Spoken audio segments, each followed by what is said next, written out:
Today we're going to take a look at the future, and here it is. No petrol or diesel in here, just batteries. Yes children, that's right, just like in your toys. And because the motor sits between the rear wheels and is small enough to slip into an overnight bag, this car plays a very clever trick. It's as small as your mummy's car on the outside and nearly as big as your daddy's car on the inside. Yes, like that doctor's telephone box. What a world it will be in the future.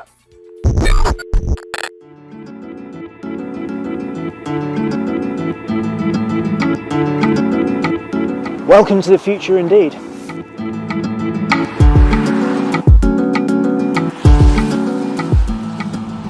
Why though am I saying that this is the future?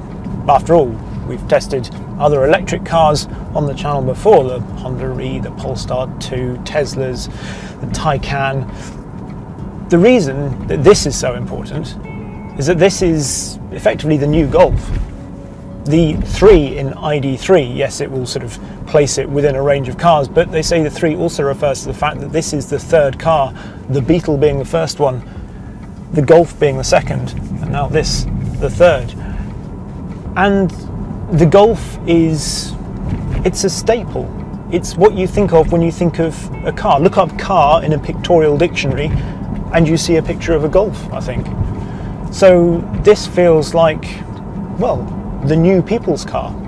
So this is the sort of thing that you feel like you're going to see everywhere in the brave new electric world. There are 3 levels of ID3 on the way with 45, 58 or 77 kilowatt-hour batteries. This is a first edition, which means it has the middling 58 kilowatt-hour battery, a claimed 260 miles of range, and costs £38,500 or £35,800 after the £3,000 EV grant is deducted. Prices haven't been announced yet for the 45 kilowatt-hour models, but the cheapest life trim of a 58 kilowatt-hour car will come in at £29,990 with that grant. For comparison, the latest Mark 8 Golf starts at £24,000. The ID3 is the first car to be based on VW's all-new MEB platform, which is basically where it has all the batteries down low and it can be scaled up or down. So there's already, I think, an ID4 that they've revealed, and it will spawn a whole collection of battery electric vehicles. VW has been reminding everyone that it's the brand that was born without a grille when it launched the Beetle, so this new EV face isn't really so unusual. Overall, this turquoise example certainly attracted a lot of attention, but I can't say I find the slightly shapeless shape very attractive. Nonetheless, it is a practical shape, slightly shorter than a Golf but with a wheelbase nearer that of a Passat, and at 385 litres its boot is slightly bigger than a Golf too, despite having the motor underneath.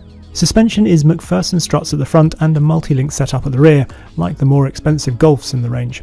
However, that suspension has to cope with over 1700 kilos or about 250 kilos more than the heaviest Golf. What does it feel like to drive? Well, we've got the motor in the rear, so between the rear wheels, so it is rear wheel drive, so to that extent it feels quite nice. The steering's accurate and quite clean. It's obviously uncorrupted because the front wheels are only steering. They can also get quite a lot of lock, so it's got a pretty tight turning circle, this.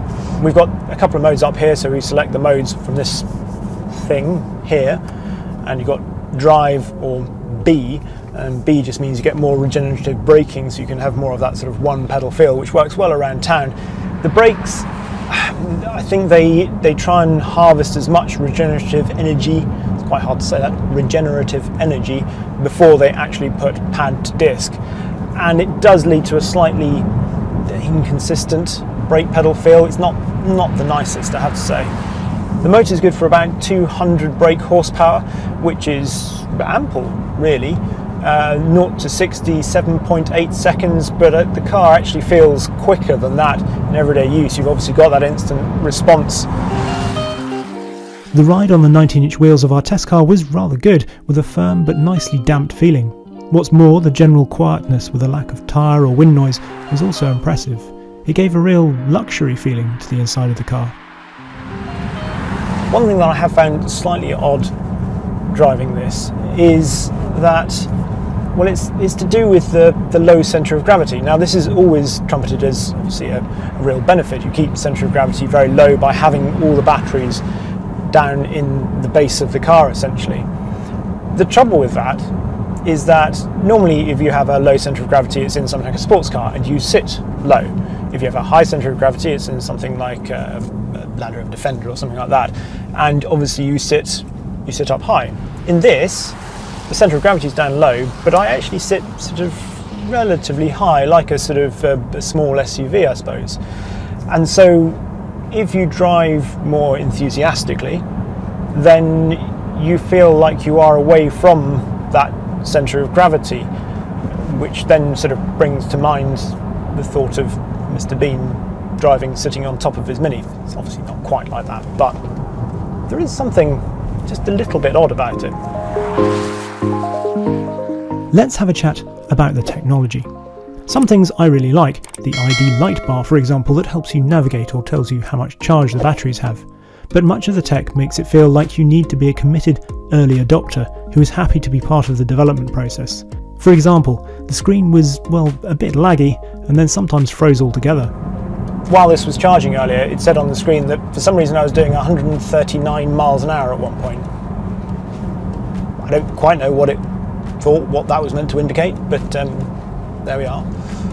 The menus didn't feel particularly easy to navigate either, and initially Apple CarPlay and Android Auto aren't available. VW does trumpet its voice-activated system, but that also felt slow and pretty hit and miss in terms of understanding what was required. Hello ID. How can I help? Play Radio 1.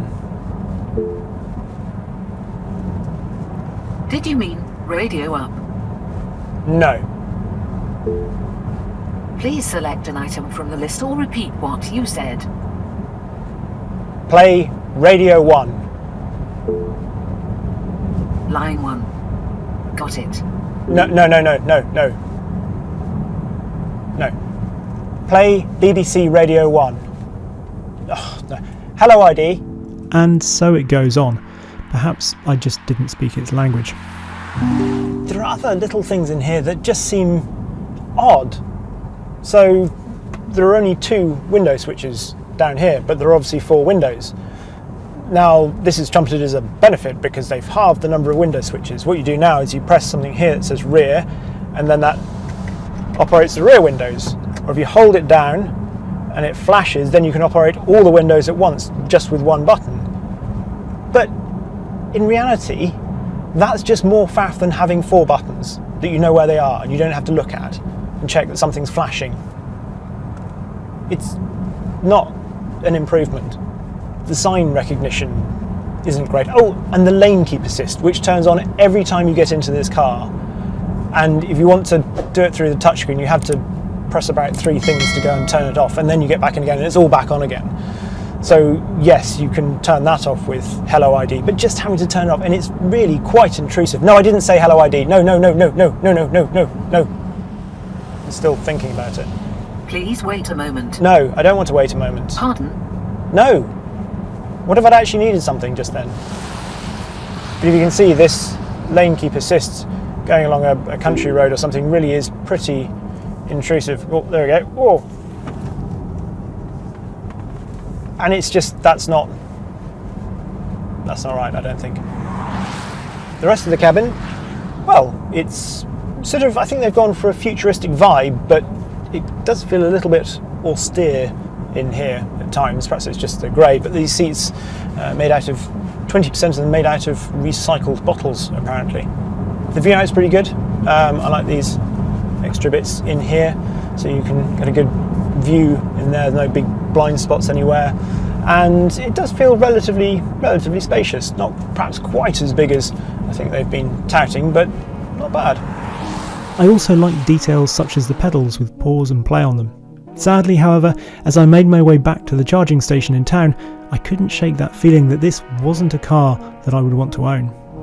The trouble is, to me, this car just feels dull, nondescript. To drive, every journey is forgettable, frankly. It's so easy to drive that I have no interest in driving it. I see what Volkswagen's done because the Golf, I suppose, isn't the most interesting car. Reliable, safe, steady, secure, dependable, all these things. It's not particularly interesting, and yet this seems like another level of disinterest. This feels like a white good, and not just because of this white interior. EVs don't have to feel uninteresting to drive. I really enjoyed the Honda E and I was impressed with the Polestar 2, but for some reason the ID3 has an extra layer of detachment that makes it hard to engage with. Yes, it still gives a sense of personal freedom, but most of the other reasons I like driving cars seem to be missing in this. And that makes me a bit worried if this really is to be the future of cars.